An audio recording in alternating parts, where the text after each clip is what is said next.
El crecimiento de los medios masivos.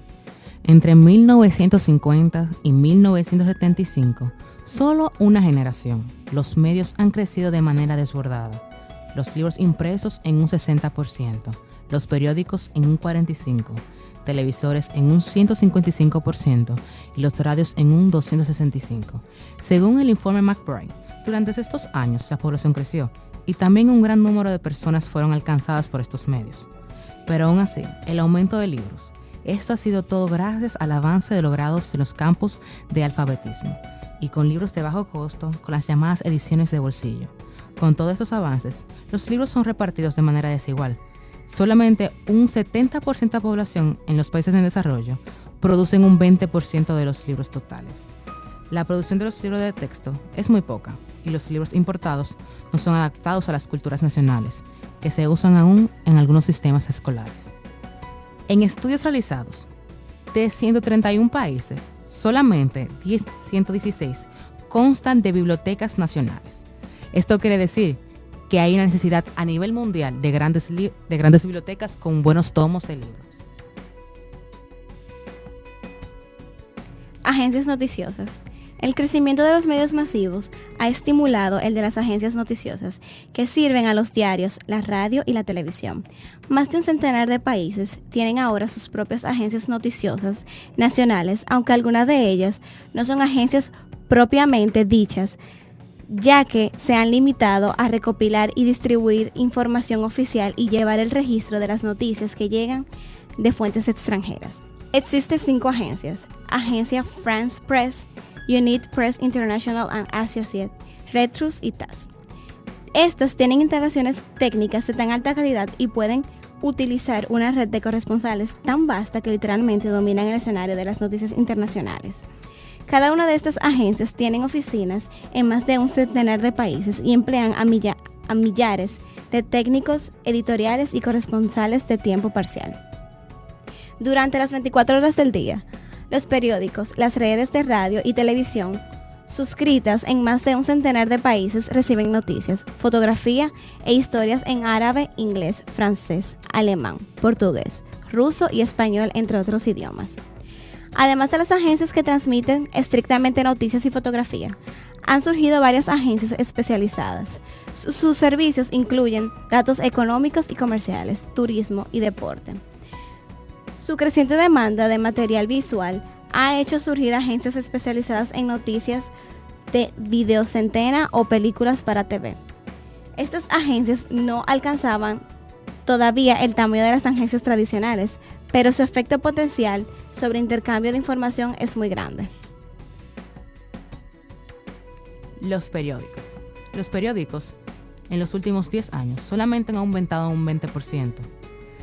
En Suecia y Japón son las más elevadas en circulación y en África tiene menor circulación. Solamente se reparte de 14 ejemplares diarios. Cifras revelan que la circulación ha crecido y se ha mantenido a la vez y que los periódicos pequeños han sido aplastados y han desaparecido, ya que los gigantes de televisión y radio dan las noticias.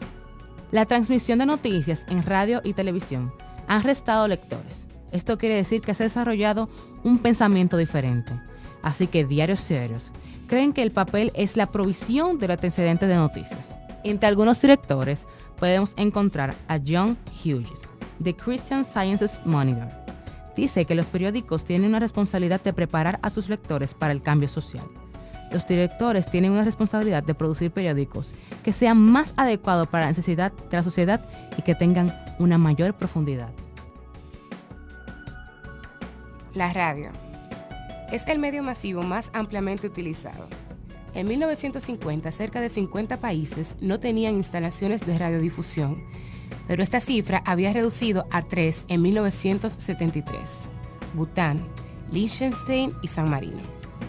La capacidad de transmisión ha aumentado a más del triple en los últimos 25 años. Hay en el mundo 1.000 millones de receptores, según se estima, o sea, 1 por cada 4 personas. En los países en desarrollo, la radio es el único medio de comunicación que puede llamarse propiamente medio masivo. Es un conducto fácil y económico para llegar a regiones remotas. Es también uno de los medios menos transnacionalizados en términos de la propiedad y de la producción de programas. También se ha expandido la radio de onda corta para llegar a los auditorios del extranjero. En el último cuarto del siglo se ha quintuplicado en la mayor parte de las regiones. Tales servicios son financiados con fondos públicos.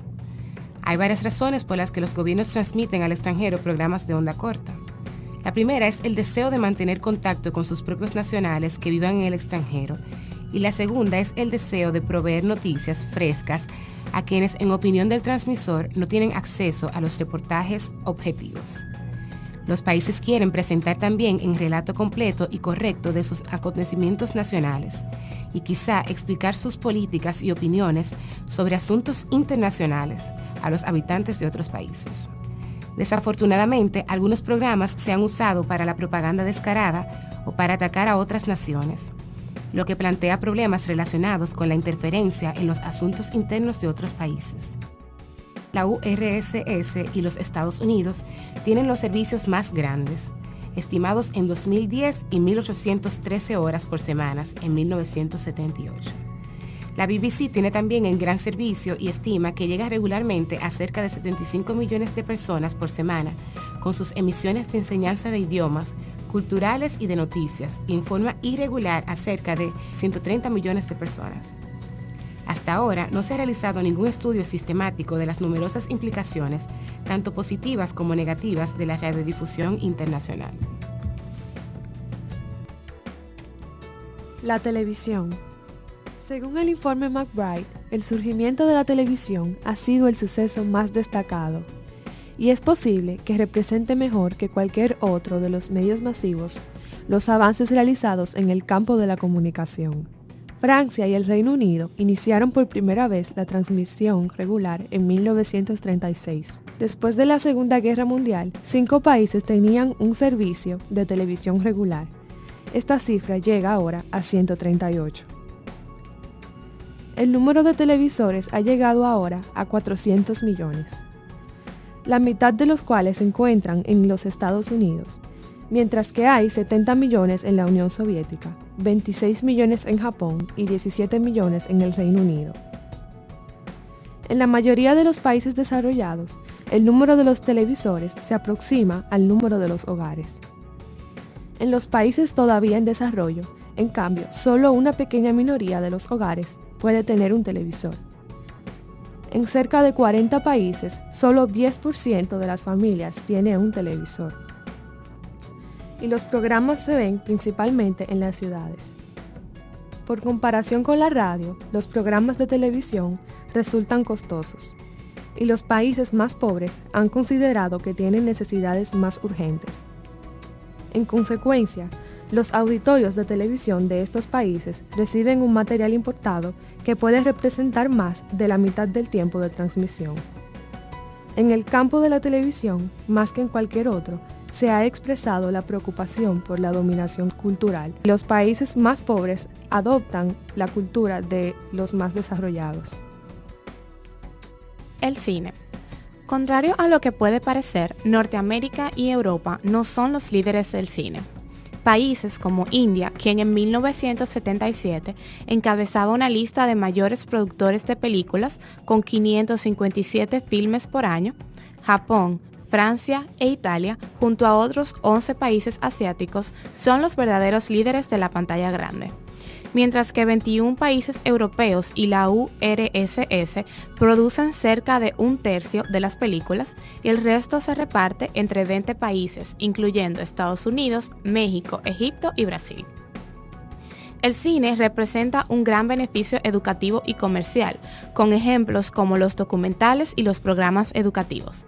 Gracias a las películas de 8 milímetros, 16 milímetros y Super 8, la información es capaz de alcanzar nuevos niveles de difusión. Por otro lado, el informe McBride evidencia que entre 1966 y 1975 se experimentó un descenso en la asistencia al cine en un 23% solo en la India. Sin embargo, esto no significa una desvalorización del cine, sino una nueva alternativa más asequible y trascendente con la aparición de la radiocasetera y VCR. La industria del ocio. Aunque el cine fue la fuente de entretenimiento predilecta por muchos años, los avances comunicacionales convirtieron al ocio en industria. La televisión rápidamente desplazó a los periódicos. Sin embargo, esta evolución de la información no hubiese sido posible sin su medio de transporte, la tecnología. Este introdujo aparatos como los radios de bolsillo y las televisiones portátiles que cambiaron el curso de las cosas. Más tarde, la industria del ocio estableció otras fuentes de entretenimiento, tales como los conciertos, encuentros deportivos y los viajes, que significaron un crecimiento importante a nivel económico y social. Los satélites. En poco más de 2 decenios, la comunicación planetaria por satélites se ha disparado entre 1957 y 1979. Se lanzaron cerca de 2.100 satélites, de modo que ahora está afectando a un vasto conjunto de actividades, desde las comunicaciones telefónicas hasta la transmisión por televisión, y desde la banca y la industria hasta la agricultura, la minería, la navegación y la meteorología. Veamos un ejemplo. Solo en el último decenio la capacidad telefónica de los satélites de comunicación internacional brincó de 150 a 10.000 circuitos. En 1978, cerca del 70% de los 1.500 millones de llamadas internacionales se hicieron por satélite. Ahora solo hay 2 sistemas internacionales, Intelsat e Intersputnik. El sistema Intelsat sirve a más de un centenar de países miembros por todo el mundo. En cambio, el Intersputnik es primordialmente un sistema doméstico, pero también lo usan los países socialistas y algunos otros. Su crecimiento puede observarse en los cuadros 3 y 4. 30 y tantos sistemas nacionales y regionales de satélite de comunicación se están construyendo o están en operación. Entre ellos se encuentran Molnija y el Ekran de la URSS, el ANIC de Canadá, el Palapa de Indonesia y el Westar, el Comstar y el RCA de los Estados Unidos. Se espera que Europa Occidental tenga sistemas en operación para mediados de los años 80, al igual que Escandinavia y los países árabes. Deben mencionarse también los sistemas de satélites marinos y aeronáuticos, tales como el Aerosat para la aviación comercial, que se encuentra en la etapa de planeación, y el MAREX de la Agencia Espacial Europea para barcos, así como los satélites militares. Informática. No menos importante entre los avances de la posguerra en materia de comunicación es el campo de la informática, que ha crecido a un paso mayor que el esperado, incluso por quienes trabajan en el campo. En el espacio de una generación se han logrado mejoramientos impresionantes en lo tocante al tamaño, la actuación y la confiabilidad de las computadoras. También ha aumentado la rapidez de la transmisión de una computadora a una terminal, gracias al sistema binario digital, que traduce la información a solo 2 símbolos, 1 y 0. Las unidades de procesamiento y almacenamiento electrónicos son mucho más baratos. Una computadora que podría haber costado $1 millón en sus primeros días puede comprarse ahora por $300. Esto ha provocado que el uso de las computadoras aumente a través del mundo.